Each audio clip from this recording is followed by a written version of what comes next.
பத்திரிகை மற்றும் ஊடக நண்பர்களுக்கு அன்பான வணக்கங்கள். ஸோ நேரம் ரொம்ப குறைவாக இருக்கிறதுனால நான் சில நிமிடங்கள் மட்டுமே பேசுகிறேன். வேலை நமத்துக்கு அத்தனை ஆளுநர்களுக்கும் என்னுடைய அன்பான நன்றி. இந்த சாருகேசி படத்தை பொறுத்த வரைக்கும் சில படைப்புகளை நம்ம ஒரு பொருளாதார மேன்மைக்காக அந்த படைப்புல ஈடுபட்டு செய்வோம். சில படைப்புகளுக்கு இது ஒரு வேலை, நம்ம அடுத்த ஒரு பெரிய ஒரு வெற்றியை கொடுப்போம் அப்படிங்கிறதுக்காக ஈடுபட்டு செய்வோம். சில படைப்புகள்ல நமக்கு நல்ல ஒரு பேர் வரும், புகழ் வரும் அப்படிங்கிறதுக்காக செய்வோம். ஆனா மிக சில படைப்புகள்ல தான் நம்முடைய மன திருப்திக்காக மட்டுமே அந்த படைப்புகள் நம்ம வேலை செஞ்சிருக்கோம். அப்படி இந்த மேடையில் வந்திருக்கிற அத்தனை பேருமே அவங்க பர்சனலா அவங்களுடைய மன திருப்திக்காக மட்டுமே வேலை செஞ்ச ஒர்க் பண்ண ஒரு படம் தான் இந்த சாருகேசி அப்படிங்கிற ஒரு பெரிய காவியம். இயக்குனர் சுரேஷ் கிருஷ்ணன், நான் நிறைய பேசணும்னு நினைச்சிருந்தேன், ஆனா ரொம்ப நேரம் அதிகமாயிடுச்சு. அடுத்தது சார் பேசணும், அப்புறம் விஜயம் சார் பேசணும். ஸோ அதனால ரொம்ப மிக சுருக்கமாக, ஏன்னா என்னுடைய பங்களிப்பு பற்றி எல்லா பெரியவங்களும் பேசிட்டாங்க. சுகாசினி மேடம் இருந்து ஆரம்பிச்சு அவங்க அவ்வளோ அன்பான வாழ்த்துக்கள் சொன்னாங்க. தேவா சார் வாழ்த்து நிறைய எல்லாருமே அந்த வாழ்த்துக்களை சொல்லும்போது ஸோ நான் இன்னும் அதிகம் பேச வேண்டியதில்லை. படத்தில் அந்த வசனங்களே கண்டிப்பாக பேசும், பாடல்கள் பேசும். சத்யராஜ் சார் பேசினாரு. ஸோ எல்லாருக்கும் என்னுடைய மனப்பூர்வமாக நன்றி தெரிவிச்சுக்கேன். குறிப்பாக 2 பேர். ஒன்று என்னுடைய அன்பிற்குரிய இசையமைப்பாளர் தேவா சார். நான் திரைப்பட துறையில பாடல் எழுதுறதுக்காக முயற்சி பண்ணி பல போராட்டங்களை சந்திச்சு சில பாடல்கள் எழுதிட்டு இருக்கும்போது எனக்கு கிடைச்ச ஒரு மிகப்பெரிய முதல் இப்ப இந்த பாக்க எழுதின மாதிரியே தான், அவள் தந்த வரம் அப்படிங்கிற மாதிரி, அவள் தந்த வரம் தான் எனக்கு கருப்பு தான் எனக்கு பிடிச்ச கலர் அப்படிங்கிற ஃபர்ஸ்ட் கிக்கு. அதுக்கப்புறம் தான் எனக்கு பா விஜய் அப்படிங்கிற பேரே தெரிஞ்சது.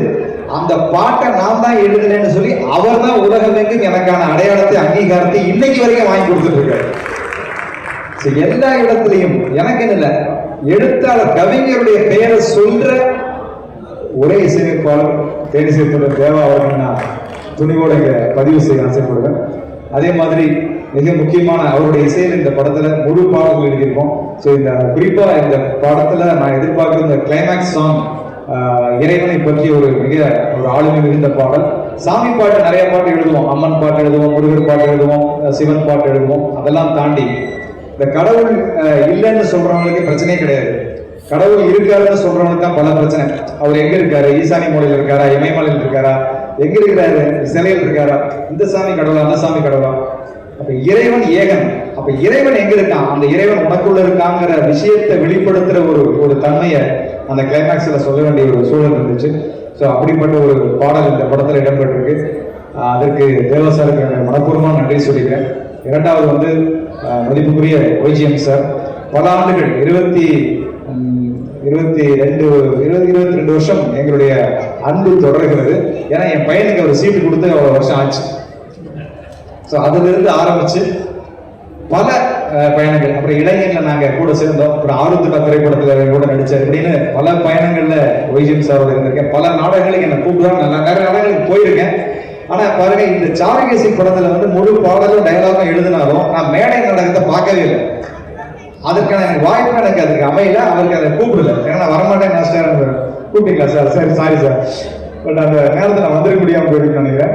பட் இருந்தாலும் அதை நான் பார்க்காதது எனக்கு ரொம்ப பெரிய பிளஸ்ஸா இருந்தது. ஏன்னா அதுல இருக்கிற அந்த டயலாக்ஸ் என்ன இருந்திருக்கும் அப்படிங்கிறத என்ன ஒரு வகையில் அதை இன்ஃபுளுன்ஸ் பண்ணி மாற வச்சிருக்கும். ஸோ அதை தாண்டி இதுல ஏதாவது புதுசா செய்ய முடியும் அப்படிங்கும் போதுதான் குறிப்பா நான் ரொம்ப ரசிச்சது சுகாசினி மேடம் கூட ஒரு பெரிய கான்வர்சேஷன், பெரிய கான்வர்சேஷன். அது அவங்கெல்லாம் சிங்கிள் டேக் ஆர்டிஸ்ட், அப்படி அசால்ட்டா தூக்கி அடிச்சுட்டு போயிருப்பாங்க. அவங்களும் ஒய்ஜிஎம் சாரோட அந்த பர்ஃபார்மன்ஸ்ல ஒரு பெரிய நீளமான டயலாக், ரம்யா பாண்டியன் அவங்க சொன்ன மாதிரி 3 பேர் இடையில நடக்கிற ஒரு பெரிய கான்வர்சேஷன். அதே மாதிரி அடுத்தது தலைவாசல் விஜய் சார் அதில் இருப்பாரு. ஸோ சத்யராஜ் சார் பேசுற அந்த சத்யராஜ் சாருடைய கதாபாத்திரம் கொஞ்சம் சஸ்பென்ஸா வச்சிருக்காங்கன்னு நினைக்கிறேன், அதனால அப்படி இருக்கட்டும். பட் அவர் நடிச்ச அந்த கதாபாத்திரத்தினுடைய அந்த டயலாக்ஸ் அது உண்மையிலே படம் பார்க்குறவங்களுக்கு ரொம்ப ஒரு பிடித்தமான ஒரு இடமா இருக்கும்னு நினைக்கிறேன். ஸோ அப்படிப்பட்ட ஒரு அருமையான அந்த சாருகேசியில் எனக்கு நல்ல ஒரு பங்களிப்பு கொடுத்த ஒய்ஜிஎம் சாருக்கு நன்றியை தெரிவிச்சுக்கிறேன். அடுத்தது அவர் என்னுடைய சகோதரன் சொல்றதா, நண்பர்னு சொல்றதா, எப்படின்னு சொல்றது, ஒரு உறவினர்னு சொல்றதா தெரியாது. அப்படிப்பட்ட ஒரு அருமையான எனக்கு கிடைத்த ஒரு பெரிய பொக்கிஷம், ஒரு சொந்தம் அப்படின்னா டைரக்டர் சுரேஷ் கிருஷ்ணா சார். என்னுடைய ஏன்னா சினிமாவில் மட்டும்தான் நண்பர்கள் இருப்பாங்க, அதுல நட்பு இருக்காது. அது புரியவர்களுக்கு புரியும். நண்பர்களா தெரியும். இன்னொருத்தன் நம்ம கூட இருக்கிற ஜெயிக்கணும்னு நினைக்கிற இடத்துல தான் நட்பு இருக்கும். அது இல்லாம இவன் ஜெயிச்சிருவானோன்னு நினைக்கிற இடத்துல வெறும் நண்பர்களா தான் இருப்பான். ஸோ அது சினிமாவில் மாத்திரமே இருக்கிற ஒரு இது. ஸோ அதை தாண்டி அவர் நண்பர் கிடையாது, அதை தாண்டி ஒரு நட்பு. விஜய் என்ன செஞ்சாலும் அதுல அவர் ஜெயிக்கணும் அப்படின்னு நினைக்கிற முதல் நல்ல உள்ளம் எனக்கு திரையுலகத்துல டைரக்டர் சுரேஷ் கிருஷ்ணன் சார்.